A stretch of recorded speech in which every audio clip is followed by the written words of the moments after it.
Hello dear student, today I will teach you another method in numerical analysis which is known as Euler's modified method. In previous lecture I already discussed about Euler's method, okay? How can we solve the ordinary differential equation by Euler's method? ये मैं already आपको पीछे discuss कर चुका था, okay? Euler's method से कुछ limitations थी एक्चुअल में, वहाँ पर जो सॉल्यूशन निकल के आता है वो बहुत ज़्यादा एक्यूरेट नहीं होता है और उसमें हमें नंबर ऑफ पार्टीशन बहुत करने पड़ते हैं अगर मुझे एक्यूरेट सॉल्यूशन फाइंड आउट करना है। तो इसके लिए अगर मुझे एक्यूरेसी फाइंड आउट करनी है तो एक मेथड और यूलर्स ने डिफाइन किया हुआ था, it is known as Euler's modified method, okay? किस तरीके से इसको सॉल्व करते हैं वो मैं आपको यहाँ डिस्कस कर रहा हूँ, okay? Let's check it. Let us consider a differential equation dy upon dx is equal to x plus mod of root by, okay? ये आपको डिफरेंशियल इक्वेशन दी हुई है, फर्स्ट ऑर्डर की डिफरेंशियल इक्वेशन है हमारे पास ये, with initial condition y, okay, of 0 is equal to 1। It means जो ये ब्रैकेट के अंदर लिखा हुआ है ये x नॉट हो गया, ओके? इनिशियल कंडीशन ये x not is equal to 0 and y not is equal to 1, given आपको इनिशियल कंडीशन हो गई, ओके? एंड नेक्स्ट आपको ये दे रहा है इस रेंज में आपको सॉल्यूशन चाहिए 0 less than equal to x less than equal to 0.4 और यहाँ स्टेप साइज आपको गिवन है 0.2। अगर स्टेप साइज गिवन नहीं है तो आप स्टेप साइज कंसीडर कर सकते हैं, ओके? तो यहाँ स्टेप साइज आपको 0.2 गिवन है, तो इस स्टेप साइज के अकॉर्डिंग मुझे इस इंटरवल पर इस डिफरेंशियल इक्वेशन की सॉल्यूशन चाहिए according to the initial condition y of 0 is equal to 1, okay? तो ये इनिशियल कंडीशंस हो गई, ये हमारे पास डिफरेंशियल इक्वेशन है। अगर इसमें डिफरेंशियल इक्वेशन को लिखूं तो यही तो फंक्शन हमारे पास f ऑफ एक्स वाई होता है, ओके? अगर यहाँ मैं एक टेबल जनरेट करूं, जरा ध्यान से देखिएगा, अगर यहाँ मैं एक टेबल जनरेट कर रहा हूं, जरा चेक कीजिए इसको, ये x की वैल्यूज हैं, ये y की वैल्यू है। First value x not is equal to 0 दिया हुआ है, y not is equal to 1, but यहाँ पे चेक कीजिए x not is equal to 0, y not is equal to 1, given है इनिशियल कंडीशन, ओके? ये ब्रैकेट में होता है, x नॉट की वैल्यू होती है। आफ्टर देन अगर मैं x1 की बात करूं तो आपको स्टेप साइज ऑलरेडी गिवन है 0.2, तो मैं इसी स्टेप साइज से चलूंगा। अगर नहीं दी जाती है तो आप अपनी तरफ से ले सकते हैं, 0.1 ले सकते हैं, 0.2 ले सकते हैं। अगर मैं 0.2 यहाँ स्टेप साइज लेके चलूँ तो x नॉट में अगर ये स्टेप साइज ऐड कर दूँ तो नेक्स्ट पॉइंट हो जाएगा 0.2, ओके? इसमें फिर मैं ऐड कर दूँ 0.2 तो इट इज़ इक्वल टू 0.4। मुझे इसी रेंज में तो चाहिए, तो मुझे यहाँ तक चाहिए, तो मैंने इसको ब्रेक करके लिख लिया है। तो यानी मुझे वैल्यू फाइंड आउट करनी है y1 की at the point x1 and the value of y2 at the point x2, okay? ये चीज़ क्लियर हो गई। और स्टेप साइज यहाँ मैंने कितनी लिया, 0.2 गिवन है। अगर ये नहीं दी जाती तो मैं 0.1 से भी ले सकता था, फिर यहाँ पर आता 0.1, आफ्टर देन 0.2, 0.3 एंड 0.4, ये 4 स्टेप से मुझे जाना पड़ता है। लेकिन एक चीज़ न्यूमेरिकल एनालिसिस में आप हमेशा ध्यान रखिएगा, किसी भी क्वेश्चन को जितने ज़्यादा पार्ट्स में आप करेंगे, यानी जितने छोटे छोटे इंटरवल्स में डिवाइड करके करेंगे, उसकी एक्यूरेसी उतनी ही अच्छी हो जाती है। तो अगर मैं 0.1 लेके करूँ तो जो 0.4 पर वैल्यू निकल के आएगी वो ज़्यादा एक्यूरेट होगी एज़ कम्पेयर टू 0.2 के रिस्पेक्ट में, ओके? चलो मुझे 0.2 दिया है तो जो गिवन है मैं उसी के अकॉर्डिंग लेके चल रहा हूँ। तो मुझे यहाँ पर इस डिफरेंशियल इक्वेशन का सॉल्यूशन चाहिए और इस डिफरेंशियल इक्वेशन का सॉल्यूशन मैं फाइंड आउट करूँगा यूलर्स मॉडिफाइड मेथड से। तो जैसे मैंने प्रीवियस वीडियो में आपको डिस्कस कर रखा है कि यूलर्स जो मेथड होता है उसमें जो फर्स्ट अप्रॉक्सीमेशन होता है उसको मैं डिफाइन करता हूँ। तो उसके लिए फॉर्मूला मैंने आपको ऑलरेडी बता रखा है, y1 is equal to y not plus hf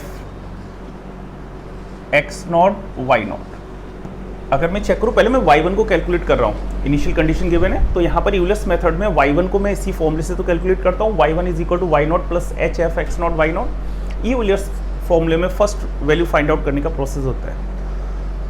तो इससे अगर मैं वैल्यू फाइंड आउट करूँ तो इस डिफरेंशियल इक्वेशन की जो न्यूमेरिकल वैल्यू निकल के आएगी इस पॉइंट पर कितनी हो जाएगी, y नॉट एज इट रहेगा प्लस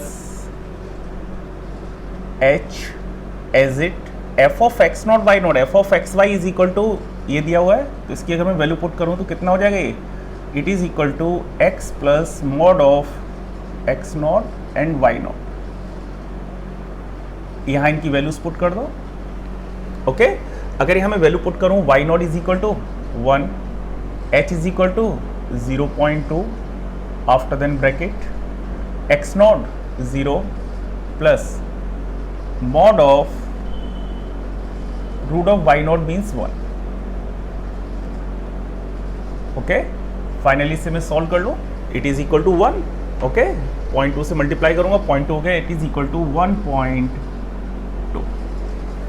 ये तो मैंने यूलर्स मेथड में ऑलरेडी पीछे भी डिस्कस किया था। इस तरीके से यूलर्स मेथड के थ्रू मैं y1 की वैल्यू कैलकुलेट कर सकता हूँ। अगर ये क्वेश्चन मैं यूलर्स मेथड से कर रहा होता तो यहाँ मैं y1 की वैल्यू ये पुट कर देता। यूलर्स मॉडिफाइड में क्या करते हैं कि जो हम वैल्यू फाइंड आउट करते हैं उस वैल्यू की एक्यूरेसी को चेक करते हैं कि वो कितना एक्यूरेट और हो सकता है, उसी वैल्यू को हम एक्यूरेट करते हैं। एक्यूरेट करने के लिए इसका मैं फर्स्ट अप्रॉक्सीमेशन निकालूंगा, सेकंड निकालूंगा, थर्ड निकालूंगा, इसी तरीके से मैं आगे मूव करता जाऊंगा। ओके, अगर इस अप्रॉक्सीमेशन का, इस वैल्यू का अगर मैं फर्स्ट अप्रॉक्सीमेशन यानी इस वैल्यू को अगर मैं एक फर्स्ट अप्रॉक्सीमेशन तक इसको अगर मैं मॉडिफाई कर रहा हूँ या इस वैल्यू को और एक्यूरेट कर रहा हूँ तो उसके लिए एक फॉर्मूला मैं यूज़ करता हूँ यूलर मॉडिफाइड मेथड में। जरा यहाँ पे चेक कीजिएगा, it is known as y1 is first approximation. It is, इसे मैं जीरो लिख सकता हूँ, ये इनिशियल है तो इसे y ऊपर ब्रैकेट में मैंने जीरो लिख दिया, इसका मतलब जीरो अप्रॉक्सीमेशन यानी initial value.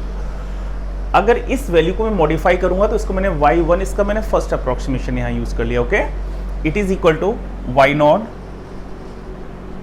Plus h/2 after then bracket f of x0 y0 plus f of x0 and y1 it's initial approximation. Okay, इस फॉर्मूले का यूज करके मैं जो y1 मैंने कैलकुलेट किया हुआ था ये 1.2, इस वैल्यू को एक्यूरेट कर सकता हूं। मैं अभी y2 पे नहीं गया हूं, y1 को ही मैं एक्यूरेट कर रहा हूं। तो y1 का जो फर्स्ट अप्रॉक्सीमेशन आएगा यानी y1 को मैं पहले पॉइंट तक अगर एक्यूरेट करूं तो जरा चेक करना, इस फॉर्मूले का यूज कर सकता हूं। ये ट्रेपेजॉइडल रूल से फाइंड आउट करते हैं वैल्यू, केवल दो आर्गूमेंट्स के लिए। वो मैं पीछे आप वीडियोज़ वगैरह में आप इसके आर्टिकल को चेक कर सकते हैं। y0 प्लस h/2, बटा यहाँ पर ये इनिशियल वैल्यू आ जाती है f of x0 y0 plus f of x0 as it रहेगा। यहाँ मैं y की जगह पर इसका इनिशियल अप्रॉक्सीमेशन जो पीछे मैं फाइंड आउट कर चुका हूँ उसका यूज करूँगा। केवल इसको चेंज करते रहते हैं, आपको नेक्स्ट अप्रॉक्सीमेशन फाइंड आउट होते रहेंगे। अगर मैं सेकंड निकालूंगा तो इसी तरीके से मैं आगे चेंज करके बताऊंगा आपको। अगर इसकी वैल्यू मैं फाइंड आउट करूँ, जरा चेक करना, ये y0 as it plus h/2 as it bracket f of x0 y0, इसकी वैल्यू अगर मैं चेक करूं तो वैल्यू हो जाएगी x0 plus mod of under root y0। Okay, plus f of, अगर इसकी वैल्यू में चेक, ये मैं कर्ली ब्रैकेट में क्लोज कर लेता हूं इसको।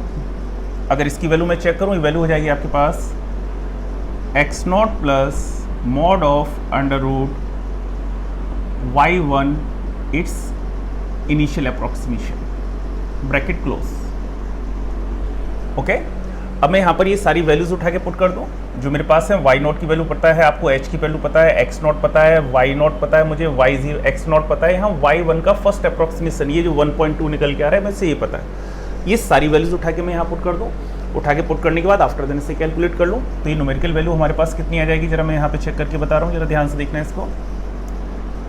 It is equal to y0 is equal to 1, h means 0.2/2, x0 0 plus y0 1, तो मॉड ये 1 आ जाएगा ये। Okay, plus x0 1 plus mod of under root बटा y1 का इनिशियल अप्रॉक्सीमेशन 1.2। इसको मैं कैलकुलेट कर लेता हूँ।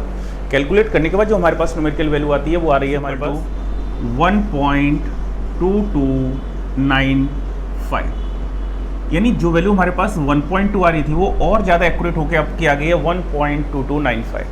ये वैल्यू एक्यूरेट है नहीं है, इसको चेक करने के लिए इसका मैं अगला अप्रॉक्सीमेशन फिर निकालूंगा।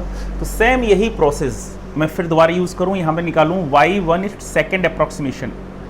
इट इज इक्वल, अभी मैं y1 पे ही हूँ, अभी मैं y2 पे नहीं मूव किया हूँ।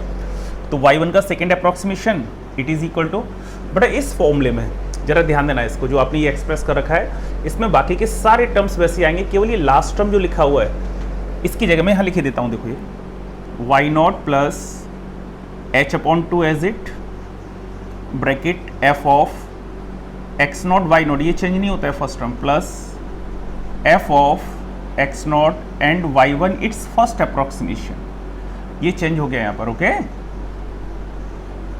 ये सारे सक्सेसिव अप्रॉक्सीमेशन पे होते हैं, यानी नेक्स्ट अप्रॉक्सीमेशन में हम इससे पहले वाले अप्रॉक्सीमेशन को यूज करेंगे।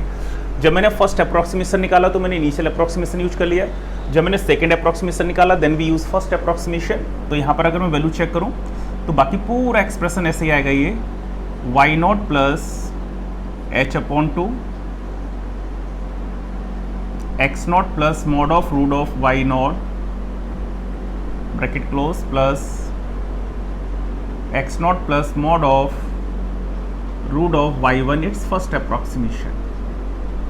Okay, write down the value of y naught h x naught and y1 its first approximation. We can calculate it. 1 plus 0.2 upon 2 x naught 0 plus y naught 1 plus x naught 0 plus mod of under root 1.2295 bracket close। इसको मैं calculate कर लूँ। इसको calculate करने के बाद जो हमारे पास 1.2309, ओके, ये वैल्यू इस वैल्यू से ज़्यादा एक्यूरेट है। अब मैं नेक्स्ट अप्रॉक्सीमेशन इसी तरीके से फाइंड आउट करूँ तो अगर मैं इसका थर्ड अप्रॉक्सीमेशन निकालूंगा y1 it's third approximation is equal to, बड़ा यहाँ पर केवल क्या चेंज हो जाएगा, केवल ये टर्म चेंज होगा। अगर ये टर्म चेंज होगा तो ज़रा ध्यान देना, मैं इसी में वैल्यू पुट कर रहा हूँ 1 प्लस 0.2 अपॉन 2, ये तो एज इट लिख लेंगे आप। ये सारे टर्म्स वैसे रहेंगे, 0 प्लस 1 ये भी वही रहेगा, ये भी टर्म वैसे रहेगा, प्लस यहाँ पर जो मैंने ये यूज़ किया है, यहाँ पर अप्रॉक्सीमेशन ये यूज़ होगा। तो कितना आ जाएगा ये अंडर रूट 1.2309।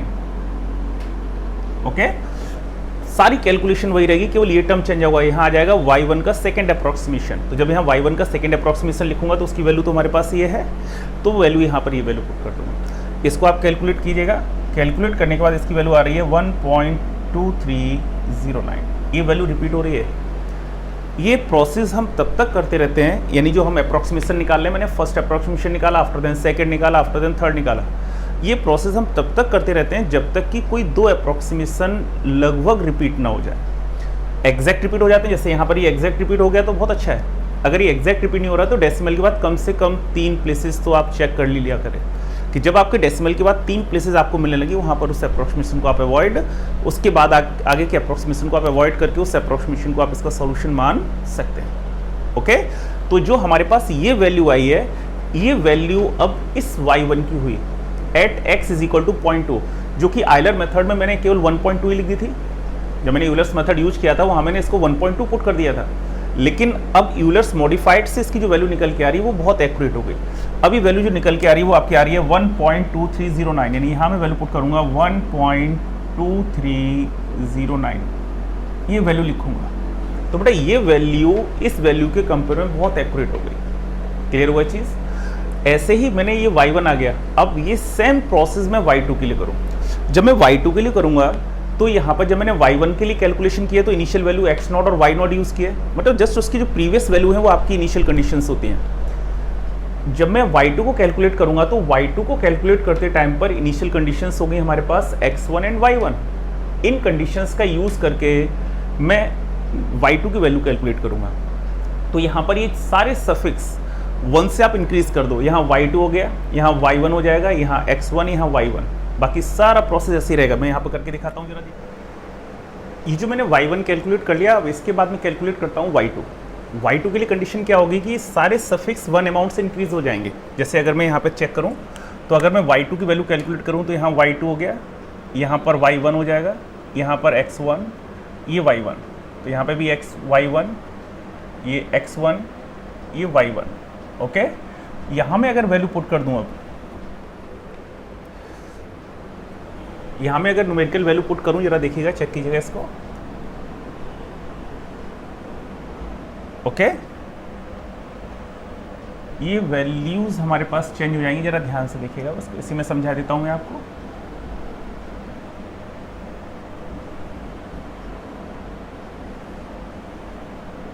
ये देखिए, तो यहाँ मैं जब वैल्यू पुट करूँगा y1 is equal to 1.2309 plus h means 0.2, x1 0.2 plus mod of under root y1 means 1.2309। Okay ये मॉड के अंदर है, मॉड है, ये पॉजिटिव भी निकल के आ रहा है, कोई ज़्यादा इफेक्ट नहीं पड़ेगा।